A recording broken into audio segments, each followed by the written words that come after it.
10 سپتامبر در دوره سفر کاری به ولایت سوخت پرزیدنت جمهوری تاجیکستان پیشوای ملت محترم امامعلی رحمان در شهر کنیبادام مؤسسه تحصیلات تا مکتبی رقم 1 به نام نوری روبیه را که از جانب صاحبکار وطن دوست سرپرست فاند خیریوی مظفر دوران جورایف بنیاد گردیده است مورد استفاده قرار دادند. کودکستان هنوز سال 1936 ساخته شده. سال 1999 بنابر در حالت صدموی قرار داشتنش ویران کرده شد و تا هنوز زمینش بیکار خوابیده بود. بخچه نوی بچگانه در دایره وسعت کارهای بنیادکاری و سازندگی به افتخار 35 سالگی استقلال دولتی جمهوری تاجیکستان در مساحت 1500 متر مربع با خرج 6 میلیون سومانی موافق با استانداردهای جهانی پورا نوسازی و جهازانده شده. آن برای فراگیری به تعلیم و تربیت 180 کودک پیش بینی گردیده است.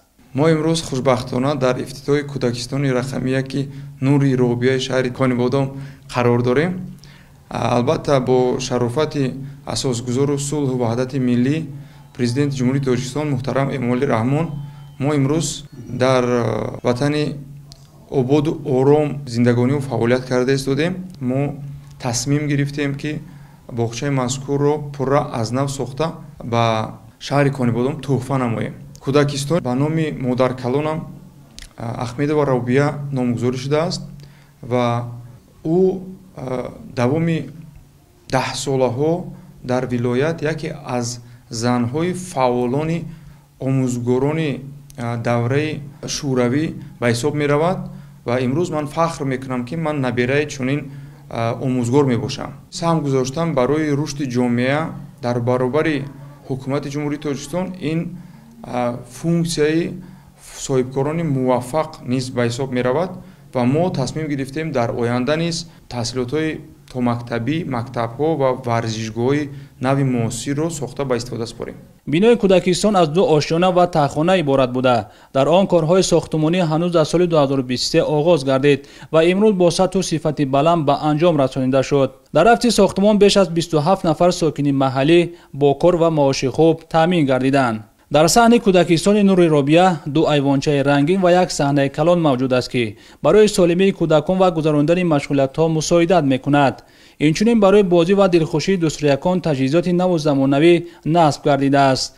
عین زمان 6 آموزگار و 6 مربی با تجربه جهت فراگیری کودکان به تعلیم و تربیت اینچنین گذراندن مشغولیت‌های گوناگون به کار جلب گردیده. 12 نفر دیگر به حیث مشاور متدی، آشپز، طبیب و غیره فعالیت می‌برند. ما تربیت دهندگان نسل فرداساز شکرگزار از آن هستیم که در چنین وطنی آرام و آسوده، آباد و زیبا و فضای صاحب استقلال وطن کار و فعالیت می نماییم.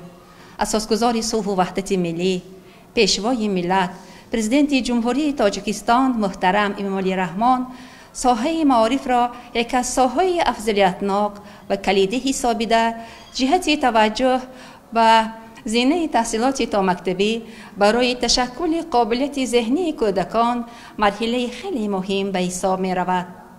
از اینجاست که با دستور و هدایت ها و زحمت های شبانه روزی پیشوای ملت از آغاز سال استقلالیت تا به امروز صدها مؤسسه های تحصیلات میانه عمومی، مؤسسه های تحصیلات تا مکتبی ساخته و استفاده داده شده ایستاده است. ما جواباً با چنین غمخواری های پیشوای ملت کوشش میکنیم که کودکان را در رویه وطن دوستی، احترام ارزش های ملی، مهنت دوستی، تعلیم و تربیت نماییم تا در آینده این کودکان دوسترایه که ما شخصیت های برآمد، خودشناس و خودآگاه، مسئولیت شناس، وطن پرور و مهنت دوست به کمال رسیده برای پیشرفت و شکوفایی وطنی عزیزمان خدمت‌های ارزنده و شایان نمایند.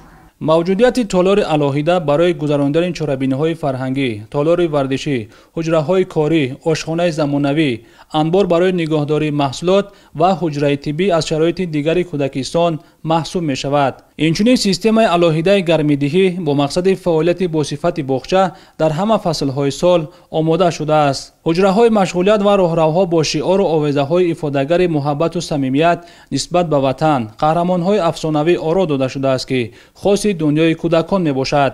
اینچنین برای بازی و دلخوشی دوستریکان تجهیزات نو و زمانوی نصب گردیده است. انشا در پرتو دستور و هدایت‌های پیشوای معظم ملت محترم امامعلی رحمان با مقصد تطبیق هدف‌های استراتژی ملی رشد جمهوری تاجیکستان برای دوره تا سال 2030 نوسازی گردیده. در آن جهت رشد تعلیم و تربیت تا مکتبی مطابق با طلبات معاصر شرایط فراهم آورده شده است. شکرانه از آن داریم که در جمهوری آباد و آزاد زندگی میکنیم.